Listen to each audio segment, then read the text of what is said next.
In this episode today, we are covering the misconceptions when preparing your therapy practice for sale. We're going to be speaking with Jason Hiebert, investment banker at Mihama Acquisitions. We're going to get into the things that practice owners oftentimes believe or perceive will be a part of the process, whether it's setting up their documents, getting their house in order. Do they need to change anything? Do you, Mr. and Mrs. Practice Owner, do you need to change anything while you are preparing your business for sale, or while you're speaking to buyers and going through that process, which can sometimes take weeks to months? Do you need to change anything? Jason Hiebert is not just an investment banker, but he is well-versed in the physical therapy world and has dealt with and helped practice owners, dozens and hundreds of practice owners, exit for what they were happy with in terms of top dollar and max value at the time of that transaction. All that and more here on the Dave Kittle Show. Let's talk about misconceptions in this whole process, Jason. So misconceptions, one thing we said in the pre-interview, and you caught me, so I love this. So I said, well, one misconception is the owner has to have their, quote unquote, their house in order before going to market, or before even reaching out to a broker or an advisor, or reaching out to you and Mihama and reaching out to an investment banker. And then you said, no, hold on, Dave. No, they don't need to have a lot of these things set up. So that's a misconception. So you caught me. That's one. What are some of the other common misconceptions that an owner might be thinking to themselves? What do they need to do? Like you just also a couple minutes ago, you said thinking they need to, change their performance, their bonus structure. They might need to change XYZ. They may need to change salaries, or they might need to charge more out-of-pocket rates, or add or eliminate certain cash pay services or whatever. So what are some of the other misconceptions for other owners out there so they can, learn about a little bit more about this whole process, have some less stress and overwhelm, and also ultimately not devalue their practice? Yeah, I think that what I would say to the business owner is run the business the best way you know how, and don't try to do it for a sale. Ultimately, you may not sell. That is a possibility. So if you go about changing your entire business to sell and you don't sell, you may not own the business that you wanted to own. So run the business the best way you can. I would say there's a lot of misconceptions. For example, people say, I just opened up a third clinic. So, I'm in the process of opening up a third clinic. So I can't sell now. I've already sunk X dollars into tenant improvements or whatnot. I will tell you there's a deal structure to solve all of those. There's always a deal structure where you do not incur all the risk of opening up a clinic, and the buyer gets to enjoy all the windfall and benefits of your risks that you put up. So for example, if a buyer's buying a business that's opening up a third clinic, you may design a deal structure where the buyer at closing, let's say they're buying 80% of the business, that if they close on the transaction, they will reimburse the owner for 80% of the incurred expenses of opening up that clinic. And because there's been a lot of work done, that the buyer will be getting a disproportionate amount of the profits going forward the first few years because they took the risk to open it up. I can't stress this enough. Don't wait too long. People wait too long to unlock their net worth. So for many of these owners, 80-90% of their net worth is locked into those buildings that they lock up at night. And like I said, all the assets just walk home. So I'm not trying to scare you, but don't wait too long. When the cycle's good and you can swipe a bunch of chips off the table, do it when you can, because the road is littered with people who waited too long. Other industries, like I talked about, logistics, banking, insurance, oil field services, who call me up when they're on the downside of the cycle and they say, Jason, hey, could you get me, I'm more realistic now. I think I could live with maybe 25% less than, what was available at the top. 25%, the market slips much quicker than much further than 25%. So don't wait too long. If your horizon is 5, 6, 7 years, and remember, it takes time to build the documents and prepare a data room and a proper process, and then go through due diligence and get you through compliance audits and financial audits and the legal drafting of the documents and close. Plus, there's going to be a financial incentive for you to stay around. Work it more on your personal horizon, time horizon when you want to sell.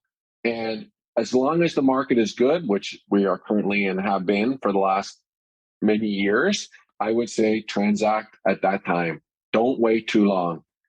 Should they try to optimize their profits? Should they try to optimize their EBITDA? If they had family expenses on the business books, like their family's cell phone plans and cars and gym memberships. Yeah, we'll add them all back. We'll add them all back. We'll add back all the tenant improvements, all the extraordinary or one-time costs that a buyer would not have to incur.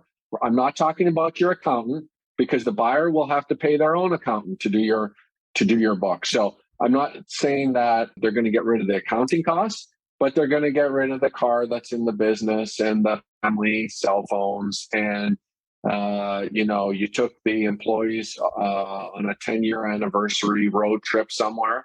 Yeah, I mean, that's not going to happen every year. All those get added back, even though you did it to maybe not maximize profits in that year. Don't worry about it. It all gets added back. We're going to present a base business to the buyer that is stripped of extraordinary costs and things like that. So instead of you doing it, waiting 12 months and if you want to wait 12 months, that's fine.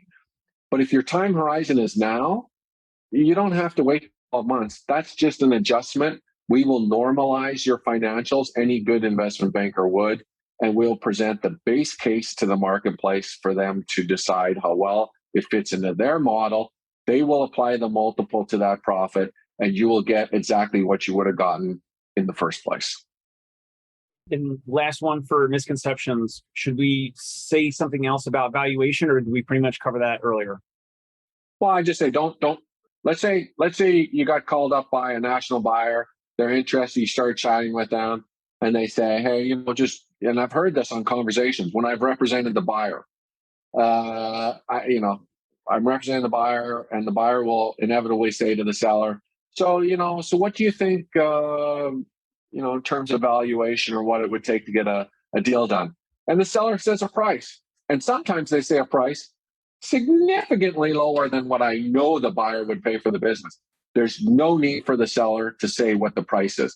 Just say you're testing the waters. You are going to see what the market will dictate. And that is truly the price of the business. Look, just really quickly, there's 3 ways in M&A to value a business. Discounted cash flow, which is looking at your cash flow over time. The buyer needs a return on investment. They'll use that to figure out a valuation based on their model. That's how PT businesses are sold. You don't know what the discounted cash flow in their model is, so there's no sense trying to do anything about that. The second way is book value, a multiple of book value. Well, if you're a construction company with a lot of yellow equipment out on the road, heavy assets, you add up all the value of those assets, you put a multiple on it, that's what a buyer will pay. Physical therapy businesses, your treatment tables and whatnot, there's no assets. No one's buying on book value. You don't want to sell on book value, and no buyer will do that. The third way is comps, comparables.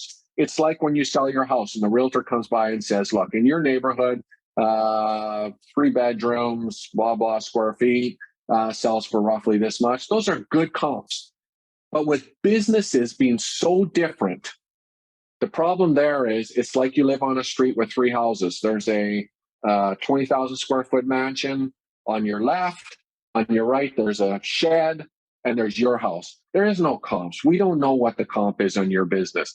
The only way to know is to go to market, get all the buyers bidding on it at the same time. They'll tell you what the value of your business is.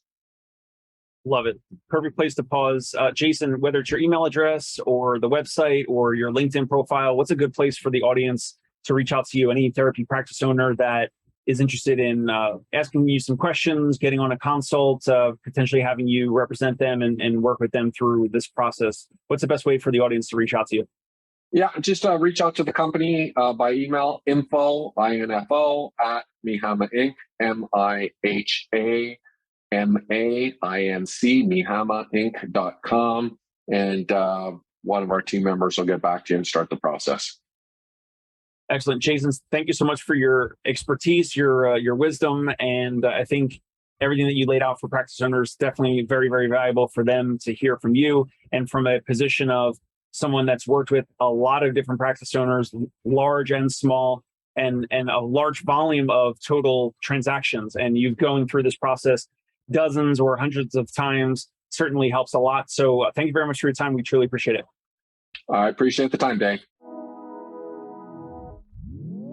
Hey, it's Dave Kittle. Are you a healthcare business owner or physical therapy practice owner who is looking to figure out your succession plan or exit strategy? We might be able to help.